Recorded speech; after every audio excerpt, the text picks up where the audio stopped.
Good morning, everyone. Good morning. We're here, I guess, to talk things a little bit about dialysis. And Missy can't be here with us, but because of her schedule. But do you two want to come on up? I think last meeting we talked about engaging public health in this conversation, and talked to Kathy and with Derek. And Yep. there's also the conversation the mayor brought forth about Grand Rapids. So Derek was going to try to get a hold of public health in Grand Rapids just to see if they know what's going on down there and how they're moving forward. So Yeah, and I was able to get a hold of Kelly Chandler from Itasca County Public Health, and she didn't really know anything about the dialysis going there. It's a private company, like most dialysis, like from my understanding, all dialysis clinics are a private entity. so she didn't really have any. She didn't have anything to do, nothing to do with it at all. So we meet tomorrow again with public health in Grand Rapids, and we'll see if we can get any more information from them. I did have a conversation with Bonnie Erickson at the hospital as well, and I've talked to her a couple of times actually about it. She, and just asked her questions about, how do we find out what numbers, and she said there is a national kidney registry, which is where they track the numbers of people receiving dialysis, and I didn't look that up to see if that information is available to us yet, but she said the reasons why the hospital here has not done it is because they currently don't have the room, the physical space, and I think Derek had a conversation with Ward Merrill, who had contacted a private company to see it. They needed 1,000. It was a 1,000 square feet. To set up this home, and it's not the home dialysis, they don't do it in their home, but they come to the clinic and they have the dialysis there, but it's still mostly done by themselves after they've been. We should have Mayor Anderson up here too. I mean, he's. Yep, okay. Sure. Mayor, do you want to come on up also? Then we don't have to yell at you. Some of that information Missy Kate has been looking into. Okay. I don't know if it's the same company you contacted or. There's a chair right here, Mayor. There's two, I don't really- there's two Feel free. places that do it, and and I'm not sure if I'm saying this right, but it looks like Fresenia, and Is that the one they, that Missy was saying? yeah, Okay. and they're the ones that have most of the clinics in Minnesota. And the other things that Bonnie said about it is that it's very expensive to set up, very expensive to run, all of that, and that what she felt was the key to this whole thing is that the Medicare laws need to change so that the home health care agencies could assist families in getting their dialysis, which of course is not an easy solution or a quick solution to any of it. But she has been in contact with the legislature and advocated for that as well. She said St. Mary's doesn't do their own. That's also done by Fresenia, and they also do it in Hibbing and Cass Lake. Who does the Upland one? I'm not sure. I I know DeVita also Yeah, is DeVita's a another. big one. Yeah, DeVita's in Cass Lake, she said. Yep. She didn't mention And I anything thought about Park other- Rapids. Yeah, I don't know, she didn't name all of them, but she did say that they do have a nephrologist that comes from Sanford out here, and they had one person on peritoneal dialysis that this person supervised, and one on home dialysis, but that person has since passed away. But she felt that, talking to that nephrologist that comes was something that people should do too. And whether teens have done that or not, I guess I don't know. Does Ely have a dialysis department? I don't believe. No, I think they go They go to. to, okay. Which is quite a drive too, and then as I understand it, Grand Marais doesn't have one either. No. So they're driving all the way to Duluth, which is also Right. equivalent. If I could, Paul? Yeah, come on You up. want to come on up? Fresnia and these other private Do they have an affiliation? Are they connected to the clinics? Or do they have their own standalone building that they operate through, do you know? I think they operate in whatever space they Fine, can, yep. that there is enough space for them to have their clinics in. I don't believe they have to be in a hospital or anything. Because that's what they looked at Bacchus in order to do that, but Bacchus just Yep. didn't have that amount of space that they could dedicate to Or as many that. like medical center. Right. We looked around and couldn't, the other issue was staffing, if you go Correct. to another level. Well, and I think as Kathy points out, if Medicare would help with home care, you know, you could get a technician or a nurse that would be able to help these folks. Yeah, there's quite a high level of staffing that needs to be done for the clinics, but, you know, that's all done by these entities that set up the space in the clinic. In the training itself, if you're gonna have a family member or, it's pretty extensive too. It's 4 to 8 weeks of training.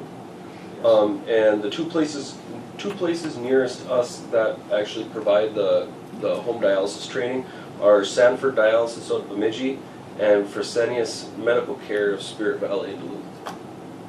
Those are the two that can provide the home hemodialysis training.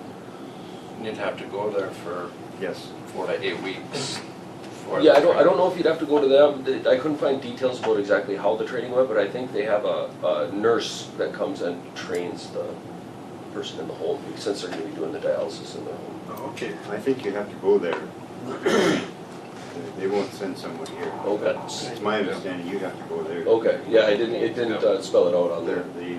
both the caregiver and the person receiving. Yeah, because there has to be two trained. It has to be the person receiving the dialysis and Is there any prerequisites for being able to do this? It could be any family member, anything, they don't have to have a degree, like No. CNA or home No. health. I think they're overseen by the, I can never pronounce it, it's the blood doctor. Nephrologist? Nephrologist. Yeah. And I think they also have to, don't they also have a nurse available? Yep. They once a month. Yeah. The people still have to go to the clinic, and they touch base with their home training nurse, the dietitian, the social worker, and the nephrologist, because those are all requirements of a dialysis clinic is required to have all those people on staff. So I think, we're talking two levels here. We're talking folks who can be taken care of at home. Then you also have those who are not able to take care of themselves or do the home care. Right. They travel then to a center in Hibbing, Eveleth, Bemidji. And driving 3 times a week gets to be a real challenge. There used to be, and I had a long conversation with Butch Lepper here last week. There used to be a bus or a van that would take people from International Falls to one of these centers for care. And they would pick up everyone and be down at the place by 8 o'clock in the morning. They would all get their care. That would be International Falls day for that 4 or 6 hours, whatever they needed there. And then the van would come back, and they would, I don't know if it was AEOA, I believe was the one that might have been providing that. Well, the HIPAA laws won't allow that to happen anymore, because then you know who is on dialysis. And so they no longer can take a van down with 3 people or 4 people, because that would be a breach of the violation of the HIPAA law. And so they can only take 1 person at a time. Oh, I mean, you know, and when you get down to the center, everybody sees everybody else. Yeah. Everybody knows everybody else that's in there receiving care. yeah. Well, and I would guess that if everybody signed releases, And I don't know if you know, I don't know if that's may be permissible. a way to get around that, but you'd have, people who were riding the bus would have to sign releases that they're okay with other people knowing that they're receiving this treatment. I think That's that's an awful far reach for for HIPAA laws. Yeah. So that, I mean, gets to the point where you can't walk in a clinic. So, Yeah. So, Commissioner? no, Sorry. I'm done. We did confirm with our veteran service officer, we do have 2 veterans in Koochiching County receiving dialysis. So we're trying to get these numbers. Obviously, we can't see who, et cetera, where they're located, but that's out there. It just seems unbelievable to me that we can't provide the service because of a lack of space. I mean, we've got to come Well, I up think with that's something there if we're going to be able to do it. And one of the things that we're looking at Bacchus is the AB portion. But that's something in the future too. I'm not sure what the plans are there. Housing is one of them, but all that would be in the upstairs modems, and then downstairs would be for community services, and maybe this is one of those community services. Getting back to the driving, I mean, I can't believe we can't get around that. I mean, if we have 3 confirmed cases now, or we're able to find that much, my guess is there are more out there that we don't know about. People would have to volunteer that, and as an interim solution, if we could provide the driving service somehow, find a way to do that, and maybe reimbursements come through the federal government, whatever. I'm not sure how that would all work, because people need care, Medicare, et cetera. Can we tap into some of those funds to fund it? But it seems to me the immediate need is transportation because of the distance. It's just too far, and in the dead of winter, there's no reliable service to get these people there. So is that something we could look at? I just throw that out there. I mean, I did look at transportation, just to get some numbers through AOA, what we pay AOA for transportation, and that is 88.5 cents a mile. So a trip to Hibbing one way would be $90.27. So you're talking about $180 for a round trip for each time they go, each person at 3 times a week. How many miles? What was that? It's 102 miles 102, to Hibbing. I just pulled it off. From of here, right here. Yeah, I just pulled it off of the computer or whatever this morning. So, you're talking about just under $200 a trip. That's not including meals or anything if you were going to reimburse for that. And then 3 times a week for, even the 3 or 4 people that we have. That's a chunk of money. Well, I'm thinking even if we did the transportation, I think meals, those types of things would be the responsibility of the person receiving the service, but the transportation is their need. But I think, and that's reimbursing someone for transporting the person, whether that, sometimes it's just the issue they don't have a family member or somebody that can actually take them in the car. They would need something like AOA bus service or, Yep. a volunteer driver or something in order to take them. And I don't know that I didn't talk to AOA whether they'd be, interested in doing that. They did at one time. Yeah, it would depend, I imagine, on whether it'd be private pay or somebody was reimbursing that, paying them for the trips. And then you'd have to, figure out, is the person responsible for any of that cost of that travel? Paul? Well, one other option, I think the best case scenario for a lot of these folks is to have it done in their own home. Oh, absolutely. Joanne is currently working with someone, and you have to be careful with confidentiality around the SBDC, but this person is looking at attending the training, and so that they can provide that service for free in people's homes. We invited her here today, she could not make it, but she's currently enrolled, correct, or enrolled? I believe she said she was traveling. I think she helps with current patients now. She says that she would probably be taking on 2 people right away, and then she would look to expand and possibly have employees trained and then go into people's homes and do that. But she needs more information on how she can do that and what's liability, things like that. Is there a certification process for that, to be able to do that in people's homes, or? That's what I've been kind of looking for, and I don't know if that's the same certification that you would get from these training classes for in-home, I'm not sure. And I don't know if she was directed because of the, media attention around this issue, but she's had some history with home health care, so she's. Yes, she used to be a home health care aide, and I believe that she has a close friend or relative that needs dialysis, and so that's part of the reason why. And she thought that maybe this was a greater need, which it is, and that she could service that need.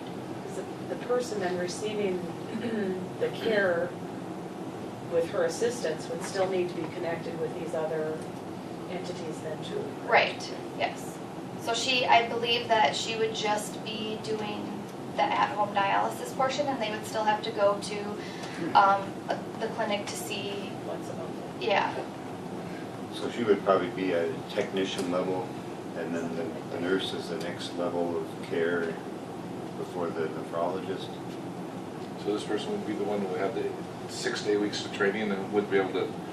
The, Sure, and I think when we talked with the company, I don't know if he was the owner, CEO, or who, but he did say the best thing is home care, Oh, sure. rather than travel to the Yeah. clinic. Yeah, And absolutely. I don't know how you go about setting up each home care, but if we could get one started, what you're talking, one person training, you can take on a couple of cases, it's a start.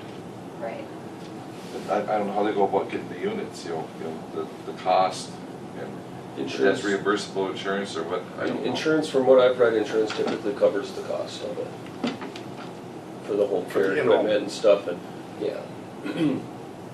And the agency that they're working with, like I'm just looking at the list close by, Sanford Dialysis of Bemidji, I believe they would supply all the equipment, supplies, Yes, that's what she. as a rental unit, and I think it's something like roughly $1,300 a month that insurance will cover it. And then she would need to be able to be a provider through the insurance companies so that she could bill the insurance companies for her time unless she's going to be a private pay person. My guess is that she would probably start with private pay, but Yeah. Oh, yes. Yeah, 'cause the other can be quite complicated. yeah. I mean, that's a real positive development if it, I'd like to have her come just sit in and talk through maybe some of the other issues around insurance or how to get started, if there's anything further beyond the training and the equipment that the county health or board can support, I don't know, but. Commissioner. It'd be helpful, I think, if we could talk with this individual and then maybe as the committee is, if that's something that looks feasible, maybe we should approach it. What we're lacking here, in my opinion, is I'm just not sure, what are the other remote communities doing? I'd like to know what Grand Marais does, because that is a haul. Their public health department must have that information. They're in a very similar situation to us, and yet I've never heard of, I'm with those commissioners all the time, this issue has never come up with them, Yeah. so I'd be curious what they're doing.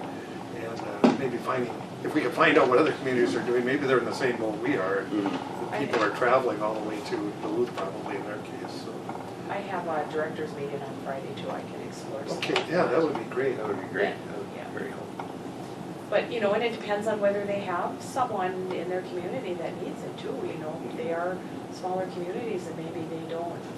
Well, my belief is that those communities are just like us, people in the past who have had, this problem, end up moving. Yes, yeah. Yeah, and that's what we're trying to reverse. They don't want, at generally that age and that health condition, who wants to move? You want to stay in your home? Yeah.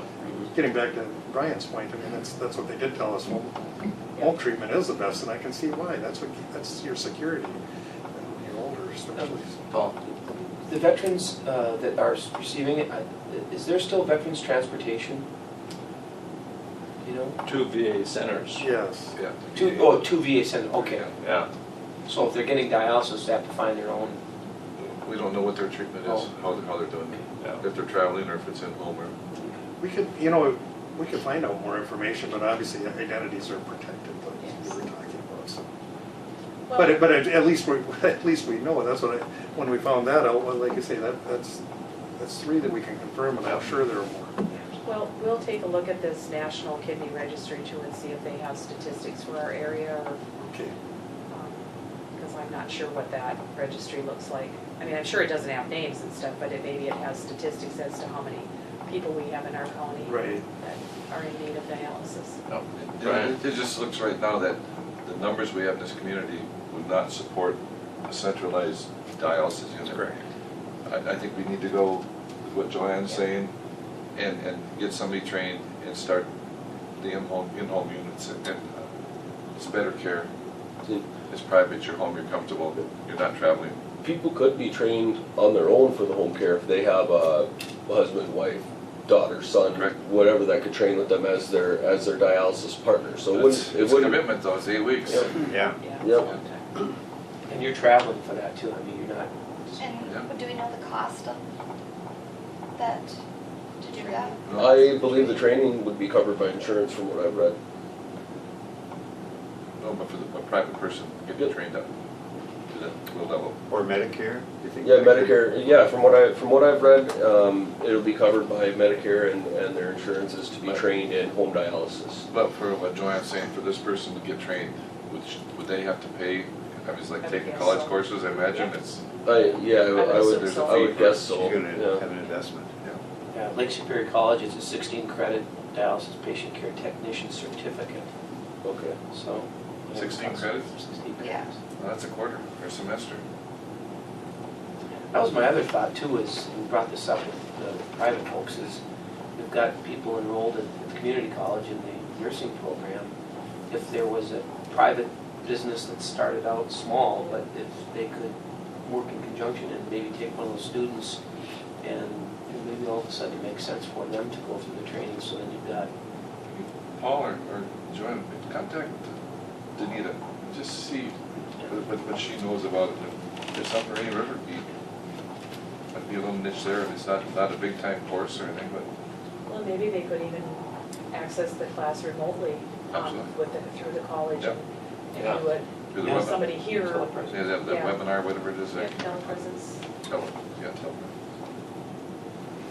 Well, Sure. even if we could reach an agreement with an individual or a party to supply these services, maybe that's something the public could help with, is the training or something to get it going. I mean, it may be without knowing the numbers, anyone going into this is taking a huge risk. Yep. So maybe that's a way to offset some of that risk to get someone interested in exchange. They'd have to provide service for X amount of time or something. And we could, I'm just throwing that out there. I feel so strongly about this because it is an issue and it's been an issue in this community for so long. And How I much can't money? believe we can't find a solution. How much money do we have left in that account that Chuck had started? There's money left There's in still gotta be that. some money left in Yeah. that There's account, still you know? 10. 10 grand. What, There's 10,000? still about 10. I I mean, mean, it's, to me, that would be a good if use of somebody really funds. shows some interest, I mean, could we willing to help? I can't commit it, but I think it's discussion that, and is that the county's board, It's at our it's discretion not, it's at our discussion. to provide those services, and certainly if we can get someone trained, I view that as part of it. At least, if someone's thinking about it, maybe that would help them make that decision, I guess that's what I'm saying. This whole thing just looks like a mountain you can't get over, but I think if you just take little bites out of it, you can get there. Yeah. Well, and if, you have discussions like this with a lot of people's brainstorming ideas, I think we can come up with a solution. Folks Or coming something from that different help. directions. Yeah, something that can help. I like Commissioner Pavlik's idea, though, if we can find out what some of these other communities are doing and how they're addressing it. If you folks have got good connections with other communities, Cadet or Ely or Grand Marais, I mean, let's find out what others are doing. We don't have to I'm reinvent willing the to wheel. bet that most people from Cadet go to Roseau. Oh, really? Yep. Roseau has one? Yep, through All True Health System. Okay, They're based out of Grand Forks. Yep. Yep, they have a clinic in Roseau. okay. It's amazing, we don't have one, I mean, it's our Yeah. location, it's just, we're bigger than Roseau, so. Yeah, it all depends on the health system as well, too, there's Right. a lot of, How you fit into it. yeah, and there's a lot of small communities right around Roseau too. No, it's- You yeah. know, Yeah. so, Yeah. There are a lot of characters around Roseville too. Yeah. Tell them I said that. Commissioner Norby. Maybe you and I can ask that question tomorrow night and see if any, because we're gonna be with commissioners from all of northeastern Minnesota, maybe someone who knows. All we need is one good idea, right? So- The commissioners don't know anything. Well, I You'll know, have but to talk to someone. they might know somebody that knows something. Can we come back together in 2 weeks? Are you meeting on the 31st? No, we're not. You're not meeting on the 31st? Well, we could attend a dialysis meeting, committee if they want to get together. But if you want to do it on, when is your next meeting, the 7th? then? 14th. We have a meeting next, no, no, meeting next week. 7th is a holiday. Okay. We don't have until 14th of November. Election day. Deer hunting on the holiday. I don't, if interested people want to meet on the 31st, just have a quick meeting, or not? Are we gonna have anything by then? I won't be here, that's for sure. What day is the 31st? Tuesday. Tuesday. I'm gone. That's Wait what you're till having. the 14th? The morning of the 14th? Sure. That's a month away. There is no meeting next, Gather information. yeah, we're meeting next Tuesday though, but that's, that'd be too fast. Yep. 14th at 8:30? Okay.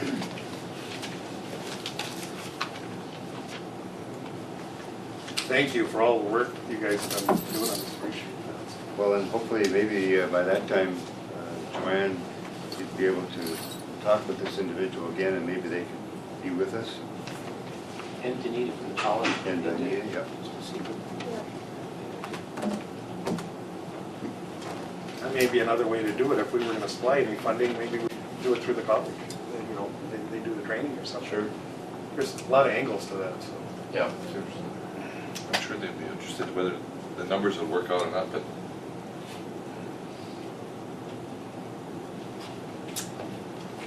Good.